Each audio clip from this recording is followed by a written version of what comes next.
Welcome, my name's Doctor Warrick Bishop. I'm a cardiologist, I'm an author and a keynote speaker. I'm CEO of the Healthy Heart Network. I'm all about trying to help people live as well as possible for as long as possible. Heart disease is huge in Australia. Every 20 minutes someone suffers a heart attack. Most of these could probably have been avoided if only we knew what to do. This podcast is all about helping you understand blood pressure, weight, cholesterol for better health. If you enjoy this podcast, I would be honoured for a 5-star review. You can share it with your family and friends. It may well save someone you love. Hi, if you're interested in looking after your best cardiovascular health, if you're 40, 50 or even beyond, and trying to figure out where cholesterol fits in, what you should be eating, how to reduce your risk of heart attack, then you're in the right place. My name's Doctor Warrick Bishop, and I'm a cardiologist with a podcast and videocast station. And today I have a special guest, Steve Fenton, who's a cardiologist as well, a preventative cardiologist, in fact, a kindred spirit. He's also an author, and today we're talking about his book. I believe it's his first book, The 5CH Lifestyle. Steve, thanks so much for joining us today. Yeah, pleasure. Great to be with you. So for those listening, this is part 2. If you missed part 1, go back and listen. We really talked about the gap between appropriate care for cardiovascular disease, identifying people who are at risk, being proactive about the way we define risk rather than using the standard risk calculator approach and accepting that people can have heart attacks and events. One of the things that we shared is a couple of stories, but why don't we start off this particular podcast with another story? And Steve, within your book here, you've got a chapter where Brad features, a 47-year-old male. Would you like to just share that story before we kick into the rest of the book? Sure. Well, Brad is a young man who died of a heart attack. These cases, are tragically common, but he did have a family history of coronary artery disease, and he had a number of other risk factors, some of which were traditional, high cholesterol, but some were non-traditional. And things like being sedentary, not exercising, too much sitting, being overweight. He had, I think, some inflammatory diseases. He had obstructive sleep apnea. He had quite a lot of risk factors. And they weren't really recognized. This is a bit of a problem. So as I spoke in the previous episode on, these would have been picked up with an awareness of the non-traditional risk factors. So that's one of the things I have discovered in my many years of experience, that a lot of other things matter in addition to traditional risk factors. And I've put these into what I have developed and published called a personal risk profile score. So it's a personal, that means it just applies to only us. It's a risk profile score. I'm not predicting risk. I'm not saying this person's at risk. It's just trying to spread a blanket far and wide so that we don't miss people who could be at risk. And if they get 3 points on my calculator, then there's a recommendation to have a calcium score. And if they have 10 points, there's a very strong recommendation. I think this profile is a really important step forward in trying to think about risk, Steve, and I really applaud you bringing it together. And for those listening trying to understand this in a little bit more granularity, if I could try and help, and I'll get your help to explain it as well, Steve, we often think about risk with the obvious things, the traditional risk factors, the obvious things. And Steve's talking about looking at the less obvious things or the non-traditional risk factors. So obvious things, as you get older, your risk is greater. If you're a smoker, your risk is greater. If you're male, your risk is greater than a female until females get older. If your cholesterol's elevated, if your blood pressure's elevated. I think everyone listening and every man on the street knows that. But then there are things that are not quite as obvious that can increase your risk. You may have heard of a particle that can float around in your bloodstream carrying cholesterol called lipoprotein little a. This is non-traditional, but it's significant. So there's a number of other things in there. Women who maybe have high blood pressure during pregnancy, people of Torres Strait Island or Aboriginal extraction, for example, people with an ankle break or reflex. I'll invite you to speak about a couple of those just so people know what they are. But the importance for those listening is that just because you tick the boxes on the obvious or the traditional risk factors, you've really got to look a little bit more and make sure that those non-traditional or those less obvious risk factors are not playing into the game. And things like saturated fat diets over a period of time, family history, all these things can have a significant impact. Do you want to just fill that in a little bit more, Steve? Yeah, look, I'd love to. Look, I've always thought that the diet that you grew up with and the diet you had for the first 20 or 30 years of your life and beyond that is very important as a risk factor. That's not in any of the traditional risk factors. So you can have had a terrible life for 30 years, but then you get married to a healthy partner and suddenly your life changes and you're eating well and your cholesterol is normal, but it doesn't account for those first 30 years of damage. So a lifelong exposure to a high saturated fat diet, I think, is absolutely included in that personal risk profile score. What you were talking about with LP little a, that's really important. So that's a kind of concerning molecule that definitely increases the risk. We know that. Up to now, there hasn't been a treatment for it, so it's kind of been a little bit in the background, but all we could do up to this point is lower bad LDL cholesterol. But there are new treatments coming, probably by next year. So it's really important if people have a bad family history that they ask their GP to do an LP little a and see if they're in that group.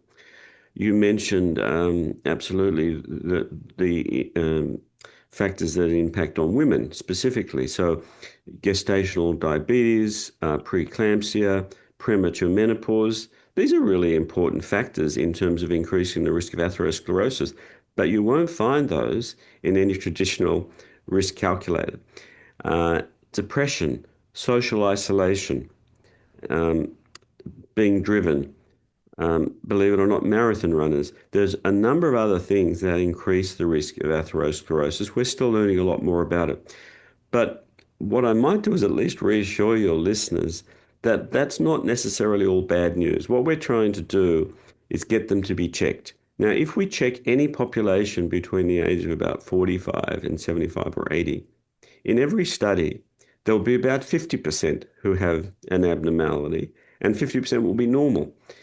And I find that really useful for two reasons. One is those who we've identified as having plaque are quite motivated. There's been studies on this, quite motivated to make some changes with diet, lifestyle, and in certain cases where required medication. The other good news is if you've got a 0 calcium score and you're normal, in my practice, I find that's very motivating to actually maintain or improve a healthy lifestyle and diet, to keep it 0 when it's repeated, because these things have to be monitored through life. They're just not a one-off, and they should be repeated in my practice anyway, every 3 to 5 years, depending on the risk.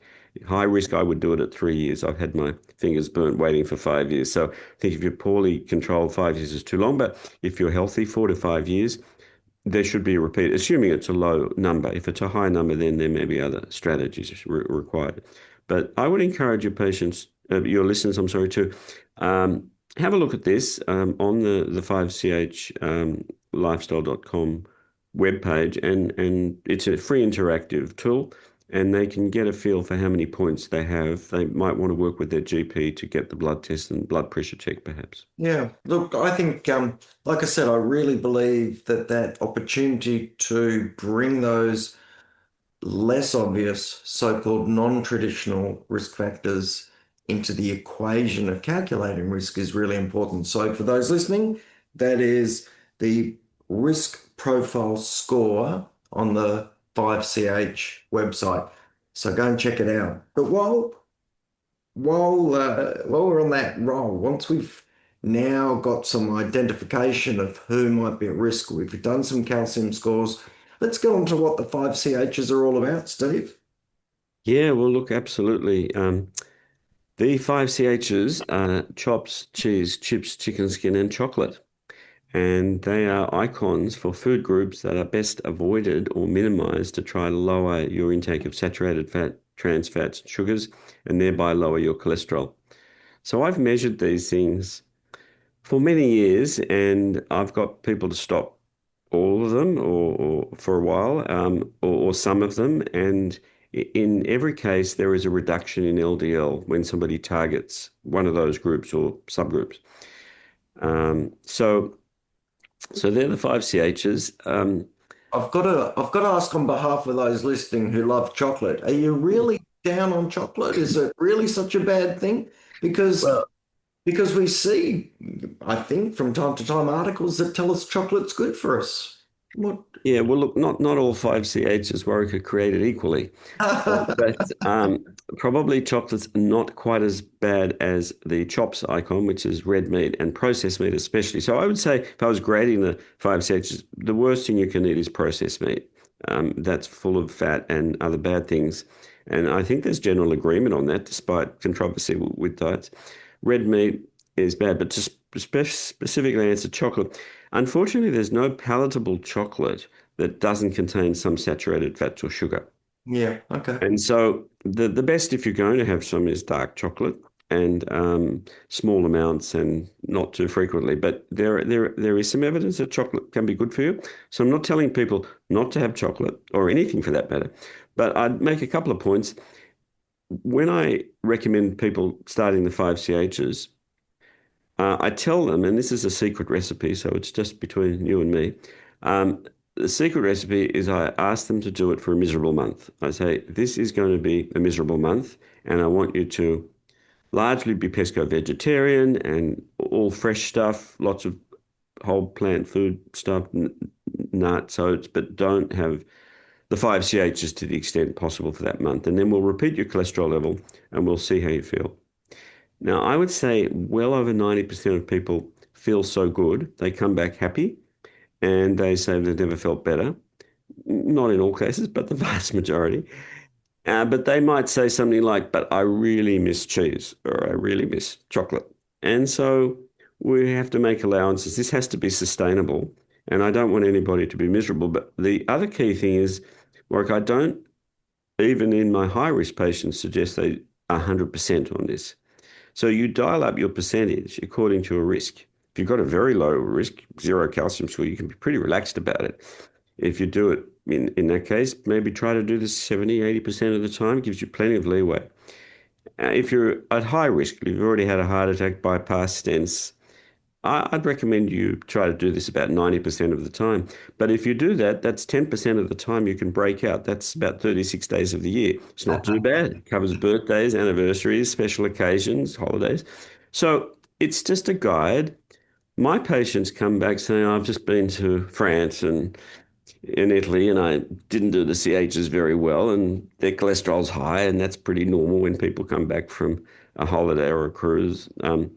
Or a holiday period. So it's just a balance. I think it's okay to branch out for people at moderate risk. Um, but I think then you get back on track. It's the mundane Monday to Friday that you need. You know, instead of the ham and cheese sandwich for lunch, you go for a salad sandwich, or you might go for sushi or something that's consistent with the CHs. And then there are some things in my book sort of that are a checklist. Now, checklist starts with CH, so I'm being consistent, but certain peanut butters will put up the cholesterol massively. There are some that aren't too bad, but most peanut butters you buy at the supermarket will put up cholesterol a lot, and that's something that most people don't know. Coconut products, which are positively recommended on the internet a lot, are very bad for cholesterol. Coconut oil is a real problem. Um, People Certainly, who eat, I was sorry? going to say, Steve, as I look through those CHs, and I'll just add this for those people who did get that moment of chocolate apprehension. Steve breaks that down really smartly a little bit later in the book, where he talks about chocolate not just as chocolate, but representative of a food group of these sort of snacks that might be high energy or high sugar.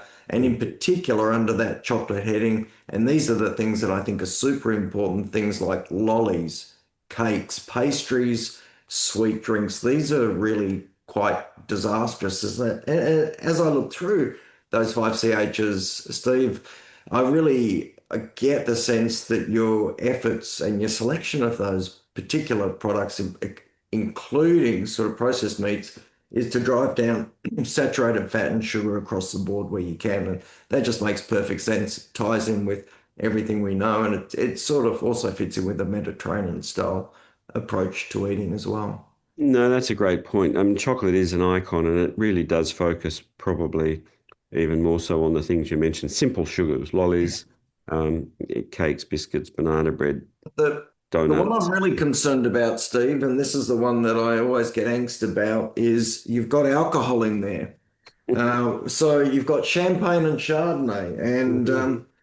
I read this chapter with trepidation. Share with us where your thoughts are about alcohol these days. Well, no, I certainly had you in mind when I wrote this chapter. But Um, we've had dinner a number of times, Stephen. I enjoy a glass of wine with my meal, no doubt. well, yeah, and I don't, not enjoy it. But look, I think we just have to put it in a little perspective. There've been, there was a favorable study some years ago that showed that one glass of wine was positive, two were neutral, and three was harmful. And there have been some other studies that maybe don't cast alcohol in quite the same positive light as that one. But it's a tricky business. Alcohol clearly does have a lot of pleasurable aspects for some people. It's important socially, and it's part of religious activities. Um, it's a nice icebreaker, and we have to put this in balance. I guess the point is that most studies would say that three drinks or more than three drinks, which we call binge drinking, is bad for you. And people have to decide themselves, I guess, about what a level is that's appropriate. But I think it's healthy to have one or two alcohol-free days a week. I think that's probably good for the liver to have a little bit of a rest. Um, one drink, probably 4 or 5 nights a week is okay. One to two, really depends who you are. But I think it's just something we have to be mindful of, that excessive alcohol does seem to have some evidence of not being so positive. But look, admittedly, it's up for some debate. There's certainly as more and more of this research comes through, the time that my cellar will last is definitely getting longer and longer. So yeah, I'm trying to cut down and follow those sort of guidelines. I think it makes perfect sense. Mhm. So we've talked about the five CHs, but what's the five CH lifestyle? Because it must be more than just food alone. Can you speak to that for us, Steve? Because that's a whole chapter in the book as well. Yeah, look, I cover that in detail, and most things that I recommend start with CH. So exercise is super important, just to start that list off, and so that I think that's called chest press, chin ups. But we ought to be exercising. I'm a great fan of moderate exercise. We don't have to do marathons. We don't have to be the world's, gold medal weightlifters, but what's really good are three aspects of exercise. Aerobic exercise, where we're getting our heart rate up, whether it's walking, running, cycling, swimming, skipping, everything where you're moving is good. Resistance work, so light weights, bands, that's obviously good for the heart. It's good for osteoporosis and so on. And flexibility. So we're doing some stretching. Now you can go into that in a whole lot of different ways and get to the same endpoint. You get a personal trainer, you can join a group, you can do classes. I think Pilates is fantastic for people that want to try it. Yoga has its enthusiasts. So exercise, I would say, is really important. I try to get people to exercise when they're doing that miserable month. And it's very positive, as you know, for mental health. Yeah. Um, and so that's probably number one. Number two, closely behind it, is stress reduction. So, it's a stressful world, isn't it? And, we all have stress. The important thing is to recognize it and to um, develop a program that suits you, an individual, to minimize it. And that might include regular breaks. It might include me time every week or every day. It's I think very useful for people to try meditation if they want to do that. I think that's an excellent thing. Yoga includes a bit of meditation for people who do that. A bit of quiet time. And so there's different ways, but I think and some people have huge stress and need to probably get a counselor or a life coach or a psychologist and help them out of that particular thing that's causing it. But stress reduction, I think, for the heart is very important. We want to be, if we can, a lot of the time relaxed and content, and maybe we shouldn't be watching the news every night. It's a stressful business watching the news. So whatever it takes, more laughter and less stress are good for the heart. Yeah, 100%. Look, for those listening, I completely agree with Steve here. My own practice is I use an app called Newcalm. So if anyone's part of my Healthy Life Network community, you'll get my weekly emails, my newsletter. If you look on there, I've got Newcalm featured as an app that my wife and I use, which regulates brain waves and allows you the experience of meditation without even being a meditation expert. I think exercise is good for stress, and I think sleep ties in as well. So great sleep hygiene is one of the things that's top of my list. I literally set an alarm for when I go to bed, not just when I wake up. So I agree, Steve. All that stuff is super important. Yeah, no, sleep was the next one on my list too. It's super important. Happy relationships, ideally, feeling a sense of contribution and involvement, engagement. All of these things come into the 5CH lifestyle. Yeah. Your last chapter is taking charge, and we've got to the end of our second podcast, but this is your chance really to wrap it all up and really inspire people to take charge and how that would look for your ideal patient and for an individual listening to this. So take charge, Steve, and tell people how to take charge of their cardiovascular risk. Well, I'd love patients to work with their family doctor, ideally, with the awareness on both sides of the information in the book. And if they start with the personal risk profile calculator and get a feel for their risk, and if they're indicated, do plaque testing with a calcium score, then they're the starting points. And beyond that, it has to be individualized. If they either have plaque on the calcium score, or even if they don't have plaque but they've got a lot of risk factors, it wouldn't hurt them to be referred to a preventative cardiologist for a check. This is a disease that will probably kill them, and so why not get a check? We would do that for aeroplanes, we would do it for cars. Why not do it for our hearts? Each year our heart beats 36 million times. That's a very hard number to accept. And so it's a very important organ. It's working hard for many years. We should give it a bit of a check. So that's the message. And then if you are at risk, or even if you're not and you want a healthier lifestyle, follow those 5CH tips with diet and lifestyle and you'll be a lot healthier. So, Steve, there'll be people listening who might want to explore the website or want to get hold of your book. How would they do that? Look, I'd be delighted if they did either. The book is available through most good bookshops, I believe, certainly through Dimix. There are many outlets through the web. It's also an ebook, and if they go to the 5chlifestyle.com webpage, they can see all the different options. It's like on Amazon and Goodreads and things like that. So it's widely available, and I'd be delighted if they read it, and I'd be even more delighted if it made a difference to their lives. Well, that's what we're here for, Steve.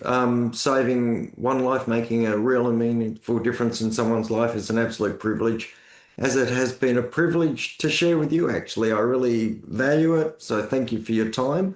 For those listening, I'm pretty sure you will have got something that you can take away from this. As always, I really do appreciate you tuning in, listening, and I do value your time. So thank you for sharing it with me and on this occasion with Steve. If you've got any queries or questions, drop us a note at info@drwarrickbishop.online.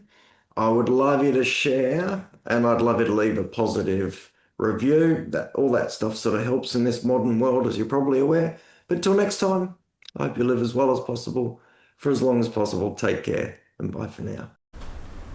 Did you know that coronary artery disease kills 1 in 4 people? So most of us are likely to carry some risk or know someone who does. If you're interested in finding out more about how to evaluate that risk, check out www.virtualheartcheck.com.au. It'll give you information about risk and what else can be done to be even more precise.